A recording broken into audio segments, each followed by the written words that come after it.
Singapore's economy remains on track to grow by 4 to 6% this year. The Ministry of Trade and Industry said it's maintaining that GDP growth forecast given the progress made in COVID-19 vaccine development and deployment around the world.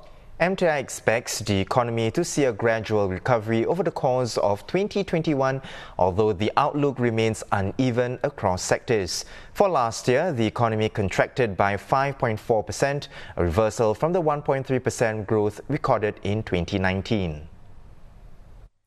Well, UOB economist Barnabas Gunn is here to weigh in. So Barnabas, MTI maintained its 2021 forecast for the economy to expand by 4 to 6%, helped by the low base set this year. Where will we see growth though?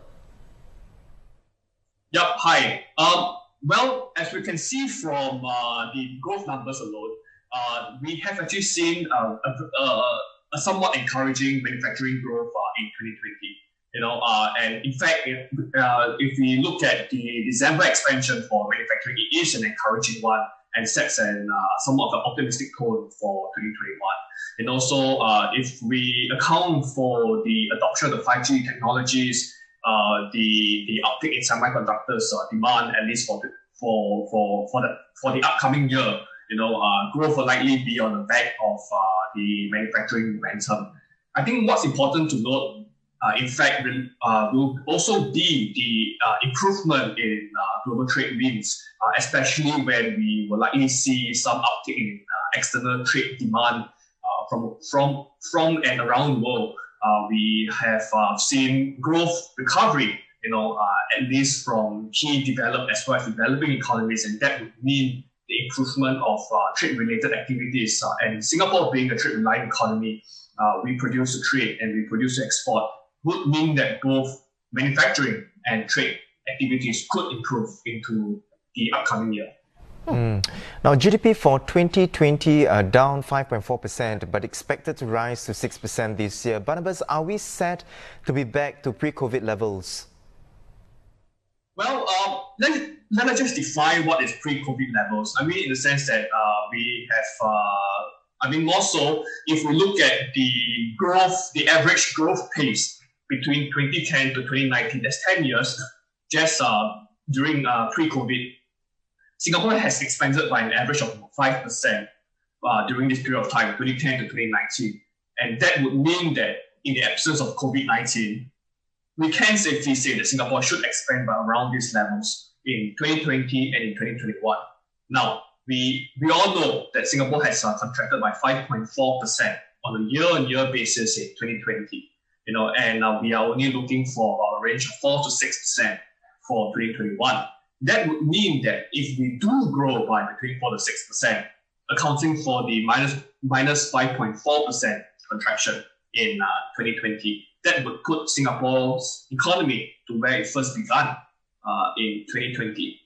So if we just account for the 5% long-term average growth, we are nowhere near COVID-19 levels.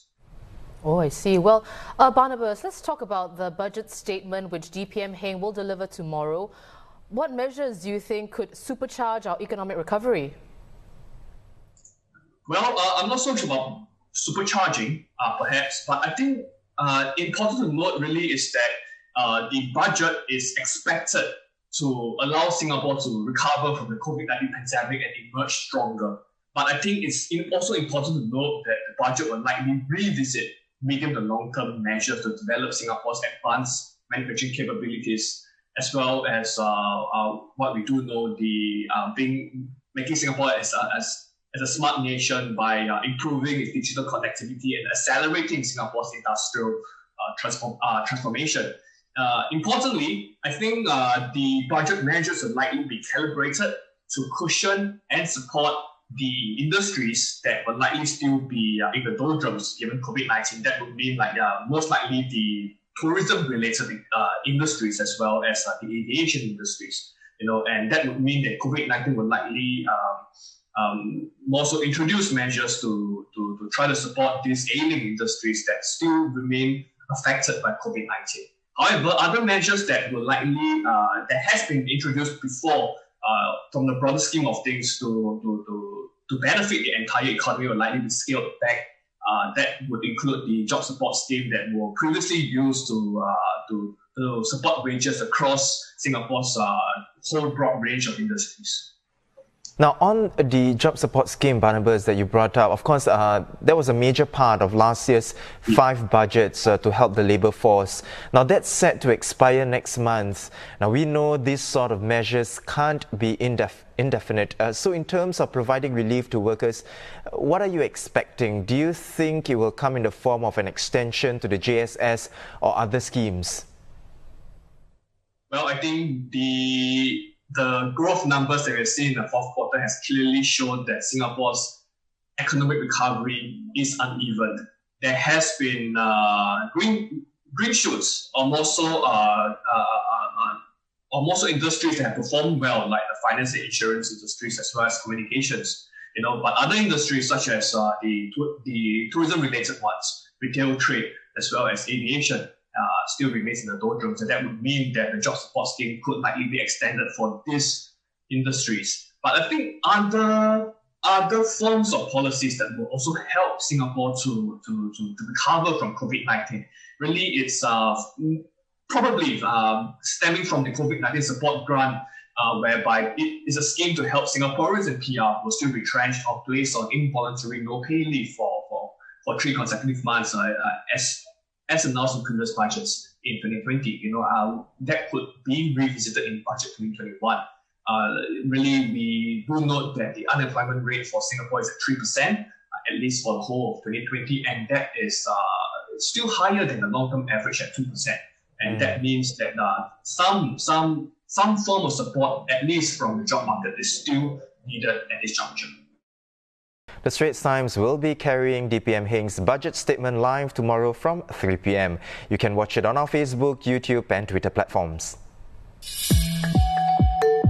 A year into the COVID-19 pandemic, how does Singapore reset itself for recovery in 2021? Last year saw Deputy Prime Minister Heng Swee Keat deliver an unprecedented 5 budgets, close to $100 billion in support measures and up to $52 billion drawn from past reserves, all to help Singaporeans through this crisis. All Singaporeans aged 21 and above in 2020 will receive a one-off cash payout. I've decided that the GST increase will not take effect in 2021. I will launch an SG United Jobs and Skills package to create close to 100,000 opportunities. We'll support our aviation sector to ride out the COVID-19 pandemic. It is in times of crisis that the true character of a nation can be seen. What does this year's budget have in store for Singaporeans? The Straits Times brings you Budget 2021, Resetting Singapore. Join the Straits Times' Associate Editor Ven Srinivasan and a panel of industry experts as they discuss the key announcements with Money FM 89.3's Michelle Martin. You can also look out for web specials, explainers and interactive graphics on our website.